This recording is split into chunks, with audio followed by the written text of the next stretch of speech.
Hi friends, இப்போ நம்ம கருணக்கிழங்கு மசியல் எப்படி செய்யலாங்கிறத பார்க்கலாம். இப்போ அதுக்கு தேவையான 2 பெரிய வெங்காயம் நறுக்கியிருக்கிறேன். கருணக்கிழங்கை வேக வச்சு உரித்து எடுத்துருக்கிறேன். பச்சை மிளகாய் நான் 2 பீஸ் வெட்டி வச்சுக்கிறேன்.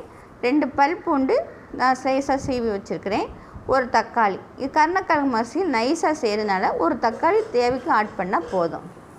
நான் மறுபடியும் கருணக்கிழங்கு மசியல் செய்கிறதுக்காண்டி இப்போ உங்களுக்கு டிஸ்கிரிப்ஷன் கொடுத்துருக்கேன். அடுத்த அடுப்பில் வச்சு எப்படி செய்யலாங்கிறதையும் நம்ம பார்க்கலாம். ஓகேயா, வாங்க போவோம். இப்போ வேக வச்ச கருணக்கிழங்கு மசியலை நல்லா நான் வேக வச்சதுனால நான் கரண்டிலையும் மசிச்சிடேன். நீங்கள் மேசர் வச்சுருந்தீங்கன்னா நீங்கள் மேசரில் நீங்கள் நல்லா மசியல் பண்ணிக்கோங்க. ஃபஸ்ட்டு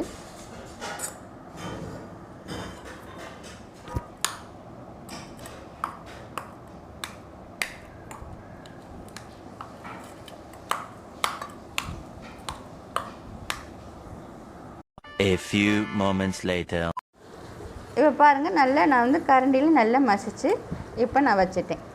அடுத்து நம்ம எப்படி அடுப்பில் வச்சு செய்யலாங்கிறத நம்ம போய் பார்க்கலாம். ஓகே, இப்போ கருணக்கிழங்கு மசியலுக்கு எப்படி செய்யலாங்கிறத இப்போ நான் காமிக்கிறேன். இப்போ அடுப்பில் இரும்பு சட்டி வச்சாச்சு, அடுப்பு அடித்தாச்சு. சட்டி காஞ்ச உடனே எண்ணெய் விடணும்.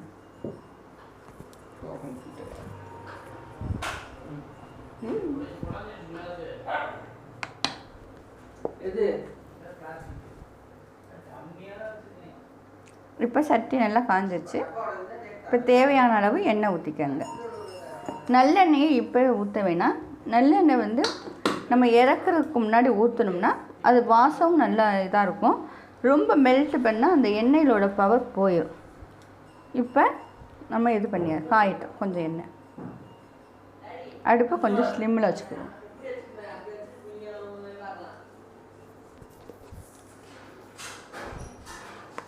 இப்போ கொஞ்சமாக கடுகு உளுந்து சேர்த்துக்கோங்க.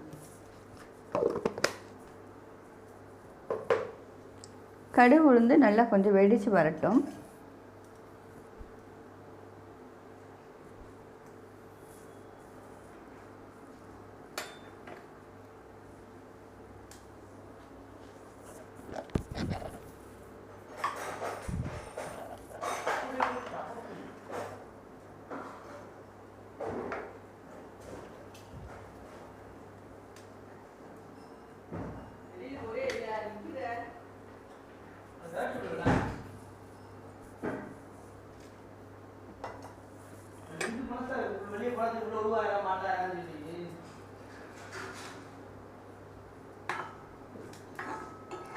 இதில் கருவேப்பிலைலாம் போடலாம். சின்ன பிள்ளைங்க எல்லாம் மசியல் வந்து கொஞ்சம் நல்லா இதாக செய்கிறதுனால நம்ம வந்து போடணும்னு அவசியம் இல்லை. இப்போ நல்லா கடுகு உளுந்து செவந்துட்டுருக்கு. இப்போ நம்ம நறுக்கி வச்சுருக்கிற முதல்ல வெள்ளைப்பூடு சேர்த்துக்கோங்க.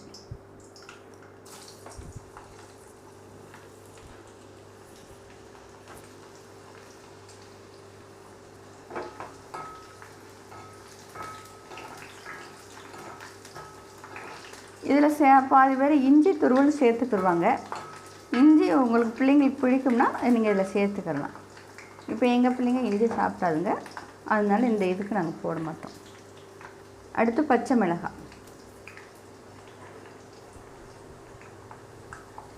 சின்ன வெங்காயம் போட்டு செஞ்சோம்னா டேஸ்ட் கொஞ்சம் நல்லாயிருக்கும். நாங்கள் பெரிய வெங்காயம் தான் இதுக்கு யூஸ் பண்ணுவோம். உங்களுக்கு சின்ன வெங்காயம் பிடிக்கும் அப்படின்னா நீங்கள் இதுக்கு போட்டுக்கோங்க. இப்போ வெள்ளைப்பூடு நல்லா வதங்கிடுது. இப்போ நறுக்கி வச்ச 2 வெங்காயம் இப்போ நம்ம போட்டோம். கொஞ்சம் வெங்காயம் நல்லா கொஞ்சம் வதக்கணும்.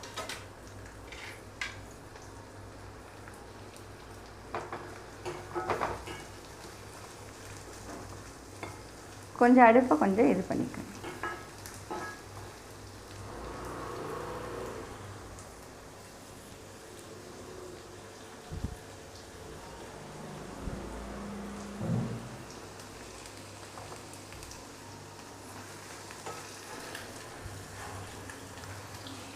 வெங்காயம் வதங்கும் போது இந்த மசியலுக்கு தேவையான உப்பு நாங்கள் கல் உப்பு யூஸ் பண்ணுவோம். பார்த்துக்கோ, அவங்கவுங்க தேவைக்கு தகுந்தாப்புல போட்டுக்கோங்க.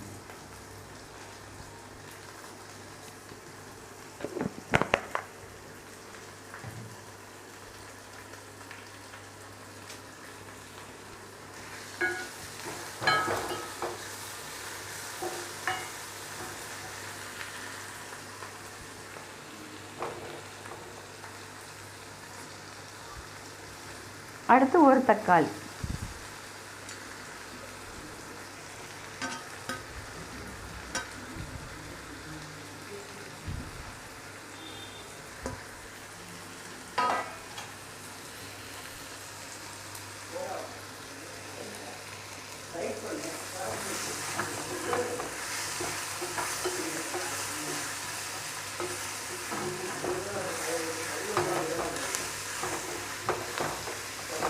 உப்பு போட்ட உடனே வெங்காயம் நல்லா வதங்கிடும்.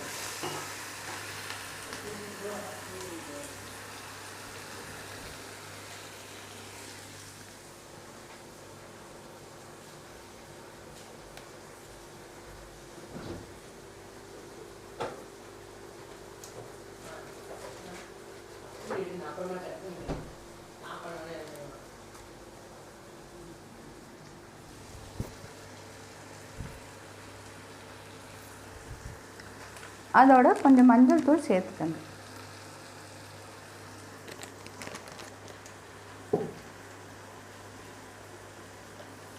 நாங்கள் இதுக்கு சாம்பார் பொடி தான் போடுவோம்.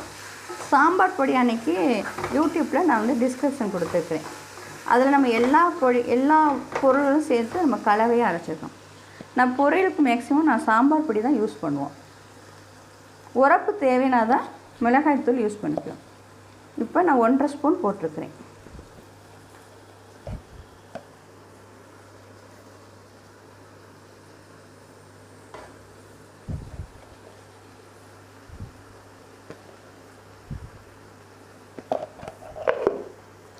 உங்களுக்கு காரம் ரொம்ப பிடிக்கும்னா நீங்கள் இதோட மிளகாய்த்தூளும் சேர்த்துக்கலாம்.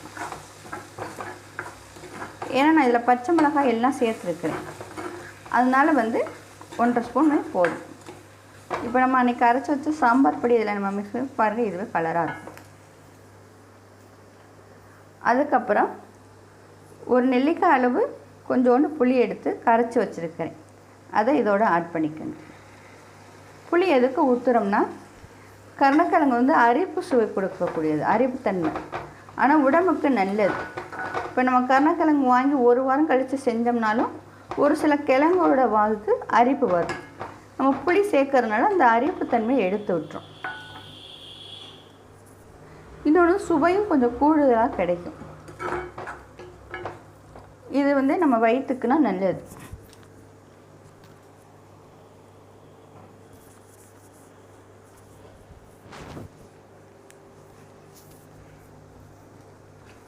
இப்போ நல்லா வெங்காயம், வெள்ளைப்பூடு, பச்சை மிளகாய், புளி கரைசல், உப்பு இது எல்லாம் நல்லா வதங்கி இப்போ வந்துருச்சு. இப்போ நம்ம மசிச்சு வச்சுருக்கிற மசியலை இதில் போடும்.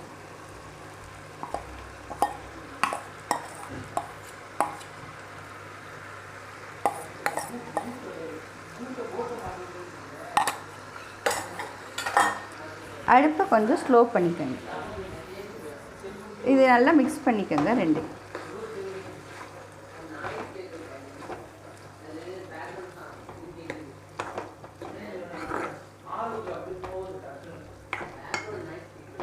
இது நல்லா நம்ம எவ்வளோ வதக்கி சுருட்டுறோமோ, ஆனால் அதை நீங்கள் ஸ்லிம்லேயே வச்சு நீங்கள் இது பண்ணுங்க. அப்போ தான் இது நீங்கள் இறக்குறதுக்கு முன்னாடி 2 ஸ்பூன் நல்லெண்ணெய் ஊற்றி நீங்கள் இறக்குனீங்கன்னா நல்லாயிருக்கும். அதுக்கப்புறம் நீங்கள் சிறிதளவு நீங்கள் அதில் மஞ்சள் தூள் போட்டால் போதும். சிறிதளவு மல்லி தலைகள் போடவும்.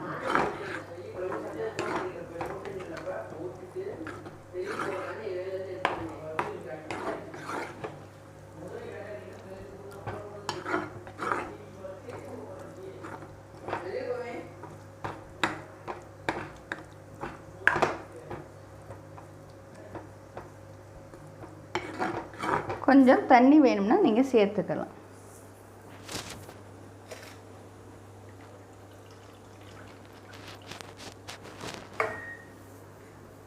நான் அரிசி களைஞ்ச தண்ணி கொஞ்சம் வச்சுருந்தேன், அதில் நான் இப்போ கொஞ்சம் கலந்துக்கிறேன்.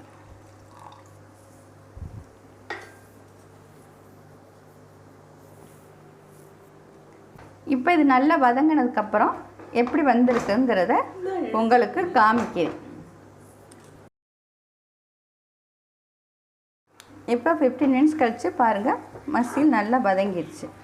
இப்போ ஒட்டாமல் பாருங்கள். இப்போ நம்ம இறக்கிறதுக்கு முன்னாடி ஒரு 2 ஸ்பூன் நல்லெண்ணெய் ஊற்றி இறக்குங்க. அப்போ தான் இந்த வாசம் வந்து நமக்கு அதில் இருக்கும். போதும். அது பேரே நல்லெண்ணெய். அது நம்ம முன்னாடி அதில் ஊற்றி கொதிக்க விட்டு இது பண்ணால் அதுக்கு வந்து அந்த நல்லெண்ணெய்க்கு வந்து இதாக இருக்காது. எப்போவுமே இறக்கிறதுக்கு முன்னாடி மேலாப்பில் ஊற்றுங்க. நெய்யோ நல்லெண்ணெயோ அதெல்லாம் வந்து நம்ம எந்த பொருள் இறக்குறோமோ அப்போ கொஞ்சம் ஊற்றிட்டு நம்ம இதை வச்சோம்னா போதும். இப்போ நம்ம இதை வந்து வேறு பவுலுக்கு மாற்றிக்கிறோம்.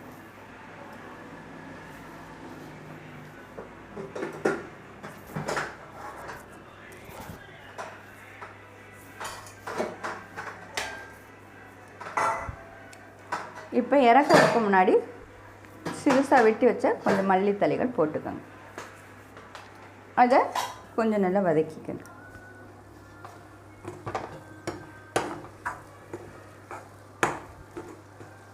அவ்வளோதான். இந்த கருணக்கிழங்கு மசியல் நம்ம சாப்பிட்றதுனால நமக்கு வயிற்றுக்கு எந்த ப்ராப்ளம் வராது. ஏதாவது ப்ராப்ளம் இருந்தாலும் இது வந்து சரிப்படுத்து. அந்த காலத்துனா வாழைப்பூ மசியல் கருணக்கிழங்கு இதெல்லாம் வந்து ஒரு வாரத்தில் ஒரு தடவை சேர்ப்பாங்க. பாவக்காய் இதெல்லாம் இப்போ இதெல்லாம் குறைஞ்சிருச்சு. வாழைப்பூ சேர்த்திங்கன்னா அதுவும் நல்லாயிருக்கும். அடுத்த தடவை நான் வாழைப்பூ செய்யும்போது உங்களுக்கு எப்படிங்கிறத செஞ்சு காமிக்கிறேன். That's all. நன்றி, வணக்கம்.